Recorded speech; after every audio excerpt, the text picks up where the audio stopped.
नमस्कार, मैं चंदन उपाध्याय आप सभी लोग का बहुत बहुत स्वागत एवं अभिनंदन करता हूं आपके अपने यूट्यूब चैनल साइकोलॉजी वाले गुरुजी में।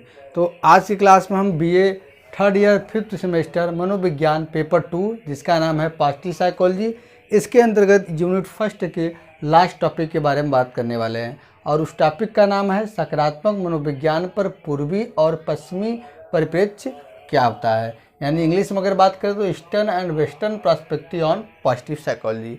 तो उसके बारे में हम विस्तार से समझने वाले हैं कि पूर्वी जो सभ्यता था और पश्चिमी सभ्यता जो था उसका सकारात्मक मनोविज्ञान या पॉजिटिव साइकोलॉजी पर क्या प्रभाव पड़ा, इसके बारे में हम जानेंगे। तो वीडियो में आप लास्ट तक बने रहिएगा और चैनल पर अगर आप नए हैं तो चैनल को अभी आप सब्सक्राइब कर दीजिएगा और बेल आइकन भी प्रेस कर दीजिएगा, क्योंकि इस चैनल पर मैं साइकोलॉजी से रिलेटेड इसी प्रकार के कंटेंट लाता रहता हूँ। एक बार आप चैनल पर विजिट करिए, विजिट करके प्लेलिस्ट देखिए। साइकोलॉजी चाहे यूजी हो, चाहे पीजी हो, चाहे पीजीटी हो, चाहे नेट हो, सबकी तैयारी मैं यहाँ पे करवाता रहता हूँ। तो चलिए बिना किसी देरी के मैं एक एक करके कॉन्सेप्ट समझता हूँ। देखिए यहाँ पे पूर्वी परिप्रेक्ष्य यानी कि ईस्टर्न पर्सपेक्टिव, यहाँ पश्चिमी परिप्रेक्ष्य यानी कि वेस्टर्न पर्सपेक्टिव।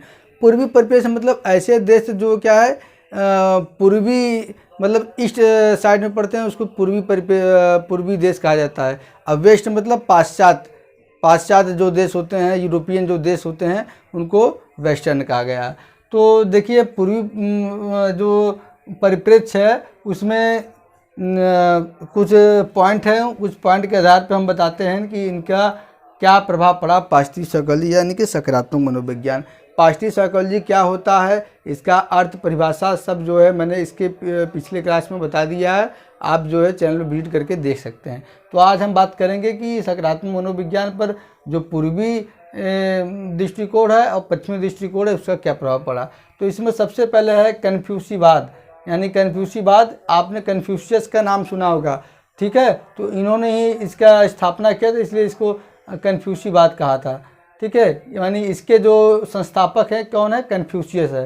कन्फ्यूशियस ने कहा है कि नेतृत्व और शिक्षा नैतिकता के केंद्र, यानी कि नेतृत्व, ठीक है, लीडर बनने की क्षमता, और शिक्षा ये किसमें है, नैतिकता के मूल में है, नैतिकता के मूल में है।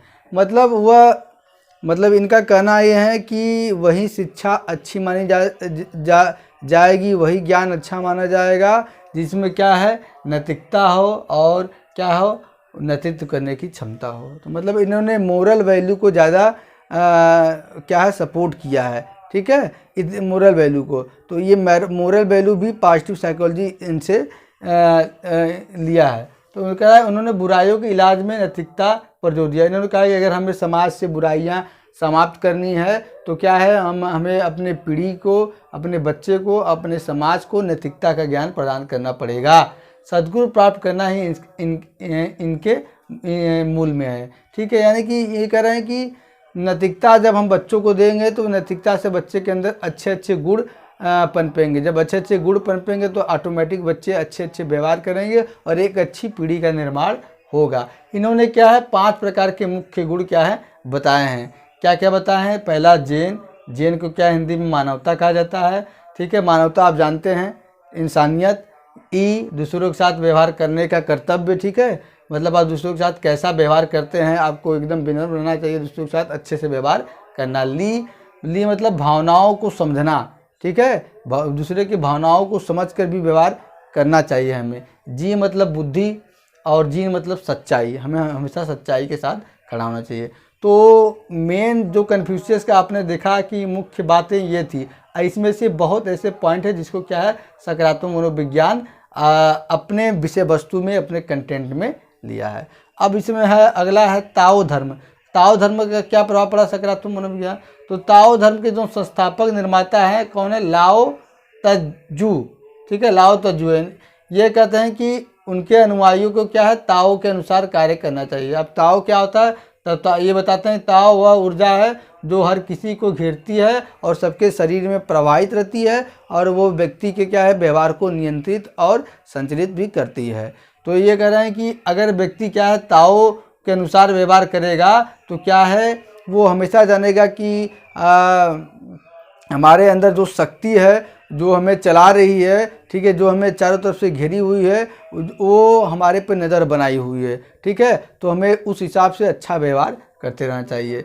तो ये बातें, इसमें से कुछ पॉइंट जो है सकारात्मक मनोविज्ञान ने इसको लिया है। बुद्ध धर्म जैसा कि आप जानते हैं कि बुद्ध धर्म के संस्थापन महात्मा गौतम बुद्ध थे, ठीक है। ये और इनकी बुद्ध की जो संपूर्ण शिक्षा है उसमें क्या है, इनका मूल क्या है, मुख्य क्या है, दूसरों की भलाई पर ये इन्होंने जोर दिया है, दूसरों के कल्याण पर। और बुद्ध बताते हैं, क्या कहते हैं कि संसार क्या है, दुख है, इस संसार में दुख ही दुख है, दुख का कारण है, दुख का निर्माण भी है, ठीक है। ये कह रहे हैं दुख अस्तित्व का एक हिस्सा है, मतलब इस पृथ्वी पर अगर आए हैं तो आपको सुख दुख क्या है लगा रहेगा। और यह दुख किसके कारण होता है, जब हम ज़रूरत से ज़्यादा हमारी इच्छाएं अंदर आ जाती है, अगर वो पूरा समय से नहीं हो पाती तो उसके कारण हमें दुख होता है, दूसरे के प्रकृति को देखकर हमें दुख होता है, ठीक है। और आप इन दुख से बच भी सकते हैं, क्यों, कैसे, अगर आप जान जाएं कि आप जिस लिए धरती पे भेजे गए हैं उसके मुख्य कारण को आप जान जाए। तो उन्होंने कहा कि धरती पे इसलिए भेजा गया है कि आप निर्माण प्राप्त कर सकते हैं। निर्माण क्या होता है इनमें, जैसे हिंदू धर्म में मोक्ष प्राप्ति को कहा जाता है, वैसे यहाँ पे निर्माण है। और इन्होंने कुछ जो है सद्गुण भी बताए हैं, अच्छे गुण, कि लोगों से प्रेम करना चाहिए, करुणा भाव रखना चाहिए, आनंद के साथ होना चाहिए और सबके साथ समान भाव बरतना चाहिए। तो इससे भी कुछ पॉइंट जो है सकारात्मक मनोविज्ञान ने अपने अंदर लिया है। सकारात्मक मनोविज्ञान क्या है, इसका मुख्य मोटो है कि व्यक्ति के अंदर तमाम कमजोरियां हैं उन पे ध्यान देने के बजाय ऐसी चीज़ों पे ध्यान दे जिससे व्यक्ति ज़्यादा से ज़्यादा खुशी हो और ज़्यादा से ज़्यादा उसके अंदर संतुष्टि आए, ठीक है। अब हिंदू धर्म, जैसा कि हिंदू धर्म के बारे में आप सब जानते हैं कि हिंदू परंपरा क्या है, सभी परंपराओं से भिन्न है, क्योंकि हर परंपरा का, हर धर्म का एक न एक संस्थापक है, एक न एक कोई उसके निर्माता है और ये पता है कि वो धर्म कब से शुरू हुआ है। लेकिन हिंदू धर्म का क्या है, न कोई संस्थापक है और न ही ये पता है कि धर्म कब से शुरू हुआ है। ये धर्म क्या है, आदिकाल से, आदि अनादि काल से सत्य सनातन धर्म क्या है, चलता जा रहा है। हमारा हिंदू धर्म ये चलता आ रहा है, ठीक है। और हिंदू धर्म तो क्या करता है, हिंदू धर्म तो ये बताता है पूरे विश्व को परिवार की तरह रहने के लिए कहता है, वसुधैव कुटुंबकम, वो कहता है दूसरों की भलाई करना, परोपकार करना, सेवा करना, इंसानियत, सहानुभूति, प्रेम, ये सभी हिंदू धर्म में आते हैं, ठीक है। और हिंदू धर्म की मुख्य शिक्षाएं क्या है, सभी चीज़ों को एक दूसरे से जोड़ना और व्यक्तिगत सुधार करना, ठीक है। अगर हिंदू धर्म में आप देखने जाएँ तो हिंदू धर्म में जो पुराण हैं, धर्म ग्रंथ हैं, जो छंद हैं, जो व्याकरण है, जो कल्प हैं, ठीक है, जो युक्तियां हैं, ठीक है, उन सभी में क्या है, ये वो मानव के कल्याण के लिए सोचा गया है, केवल अपना कल्याण नहीं, पूरे विश्व का कल्याण करने के लिए सोचा गया है। और कहा गया है कि हम जब जिस समाज में आए हैं उस समाज में हमें दूसरों की मदद करना चाहिए, दूसरों के साथ क्या है, हमें हंस बोल के रहना चाहिए, प्रेम से रहना चाहिए, व्यक्ति के अंदर दया होना चाहिए, करुणा होना चाहिए, ठीक है, इत्यादि का वर्णन किया गया है। तो हिंदू धर्म तो काफ़ी ब्रॉड है, इसको आप जितना जानेंगे उतना ही इसके बारे में आप अच्छे से समझेंगे, ठीक है। तो इससे भी बहुत सारी बातों को क्या है सकारात्मक मनोविज्ञान पे प्रभाव पड़ा। और यहाँ पे मैं एक बात आपको और बता देना चाहता हूँ कि जैसा कि आप जानते हैं कि भारत देश में क्या है, मुगलों का शासन भी रहा और अंग्रेज़ों का, ब्रिटिश काल में भी, और कई चीनी यात्री भी यहाँ पे आए। तो क्या है, ये लोग जो हमारे पुराने धर्मग्रंथ थे, वेद थे, उससे क्या है पढ़ के जो भी हमारे धर्मग्रंथ, तुम जैसे चरक संहिता में चिकित्सा से संबंधित तमाम चीज़ों का वर्णन था, तो उसको लेकर जाके अपने देश में इन्होंने क्या है अच्छे से उसे कोई चीज़ आविष्कार किया, अच्छे से उसमें क्या है उसको स्थापित किया। आयुर्वेद, यजुर्वेद में आयुर्वेद से संबंधित बातें थी, उसको ले जाकर इसी तरह तमाम जो है चीज़ें थी पुराने धर्मग्रंथों में, जिससे क्या है वेस्ट कल्चर इसको फॉलो अप करके क्या है कई चीज़ों का निर्माण किया। तो ये तो बात रहा पूर्वी परिप्रेक्ष्य। अब हम पश्चिमी दृष्टिकोण या पश्चिमी परिप्रेक्ष्य देखते हैं। पश्चिमी परिप्रेक्ष्य में यूरोपीय देश आते हैं, ठीक है। आप देखते हैं, देखिए इसमें एथेनियंस पहले जिसको यूनानी कहा जाता है, इनका क्या प्रभाव पड़ा। तो यूनानी दार्शनिक जो बहुत ज़्यादा फेमस हैं, प्लेटो और अरस्तु, इन्होंने क्या सद्गुणों और मानव शक्तियों पर चर्चा की।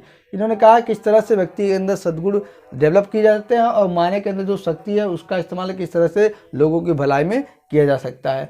अरस्तु ने 11 नैतिक गुणों का विवरण दिया है और कहा है कि सभी व्यक्तियों को इन नैतिक गुणों को अपने व्यक्तित्व में शामिल करना चाहिए, जैसे साहस, संयम, उदारता, भव्यता, समता, स्वभाव, मित्रता, सच्चाई, बुद्धि, न्याय और मित्रता। ये 11 नैतिक गुण क्या है अरस्तू ने बतलाए हैं और कहा सभी व्यक्तियों को अपने व्यक्तित्व में इसे शामिल करना चाहिए।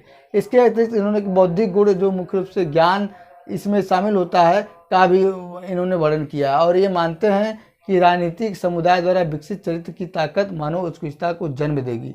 राजनीतिक समुदाय द्वारा विकसित चरित्र की ताकत मानव उत्कृष्टता को जन्म देगी। ये किसने कहा? सोलोमन। इन्होंने कहा प्रारंभिक शिक्षा के माध्यम से सद्गुणों के विकास पर ध्यान देना चाहिए। अब ये समझिए 2-3 लाइन जो नीचे है इसका क्या मतलब। देखिए, आप जैसा कि जानते हैं कि आपके देश में जो सरकार हैं, जो राजनीतिक पार्टियां हैं, उनका जो सोच होगा, उनका जो मोटो होगा, जब वो सत्ता में आएंगे तो उस हिसाब से वो सरकार चलाएंगे। अब उनका शिक्षा के प्रति क्या दृष्टिकोण है, उनका हॉस्पिटल के प्रति क्या दृष्टिकोण है। मतलब कोई सरकार आता है तो शिक्षा, अगर वो ज़्यादा उसमें शिक्षित लोग रहते हैं तो शिक्षा पे ज़्यादा जोर देता है, चिकित्सा पे ज़्यादा जोर देता है, रोड पे ज़्यादा जोर देता है, तमाम इंफ्रास्ट्रक्चर पे ज़्यादा जोर देता है, जिससे गरीबों का कल्याण हो और ज़्यादा देश विकसित हो। तो जैसा वो राजनीतिक पार्टी रहेगा, राजनीतिक सोच रहेगा, अगर हम राजनीतिक सोच को उत्कृष्ट कर दें तो क्या होगा? सरकार अच्छी आएगी, जिससे क्या है अच्छे चरित्र का निर्माण होगा। और इन्होंने कहा है कि जो बच्चे प्रारंभिक शिक्षा प्राप्त करते हैं उसमें ही क्या है सद्गुणों के विकास पर ध्यान देना चाहिए। जैसे हमारे यहाँ जो प्रारंभिक शिक्षा, जब बच्चे प्रारंभिक शिक्षा में रहते हैं तो नैतिक शिक्षा नाम का एक बुक है वो पढ़ाया जाता है। तो वो इसीलिए पढ़ाया जाता है क्योंकि बच्चे के अंदर सद्गुण का विकास हो। अब इसमें दूसरा जूडो ईसाई धर्म, यूरोपियन में ज़्यादा लोग क्या है ईसाई धर्म को मानने वाले हैं, इसलिए ये जूडो ईसाई धर्म का भी प्रभाव सकारात्मक मनोविज्ञान पे पड़ा। क्या पड़ा? बाइबल में इन लोग का प्रमुख धर्म ग्रंथ क्या है? बाइबल है। तो बाइबल में कई अध्याय और छंदों में क्या है गुणों की चर्चा की गई है। देखिए, पुराने नियम में विश्वास मुख्य रूप से आशा और दान के गुणों पर प्रकाश डाला गया। थॉमस एक्विनास द्वारा 7 स्वर्गीय गुण, थॉमस एक्विनास जो ईसाई धर्म के मानने वाले थे, उन्होंने 7 स्वर्गीय गुण, ठीक है, 7 हेवनली वर्चू का वर्णन किया है और उसे सूचीबद्ध भी किया है। वो क्या है? धैर्य, व्यक्ति के अंदर धैर्य होना चाहिए, न्यायशील होना चाहिए, संयमशील होना चाहिए, और क्या है बुद्धि जैसे गुण, बुद्धि को इन्होंने प्रमुख गुण बताया है। व्यक्ति विश्वास पात्र होना चाहिए, उसे आशा उसके अंदर होना चाहिए और दान करने की क्षमता होना चाहिए। तो सकारात्मक मनोविज्ञान जब मनोविज्ञान के से अलग हुआ, मनोविज्ञान की एक शाखा बना, तो उस पर क्या है पूर्वी दृष्टिकोण का और पश्चिमी दृष्टिकोण का दोनों का प्रभाव उस पर पड़ा। क्योंकि कुछ जो मनोवैज्ञानिक थे वो पूर्वी देशों से आते थे और कुछ मनोवैज्ञानिक जो थे वो पश्चिमी देशों से आते थे। तो इन दोनों का प्रभाव पड़ा सकारात्मक मनोविज्ञान पर, और इससे जो पॉजिटिव चीज़ें हैं उसको लेकर सकारात्मक मनोविज्ञान की उत्पत्ति हुई। तो इस तरह से आज के क्लास में आपने देखा कि सकारात्मक मनोविज्ञान पर पूर्वी और पश्चिमी दृष्टिकोण क्या है। ठीक है, तो आज के क्लास में इतना ही, मिलते हैं हम अपने अगली क्लास में। तब तक के लिए आप सभी का बहुत बहुत धन्यवाद। जय हिंद, जय भारत।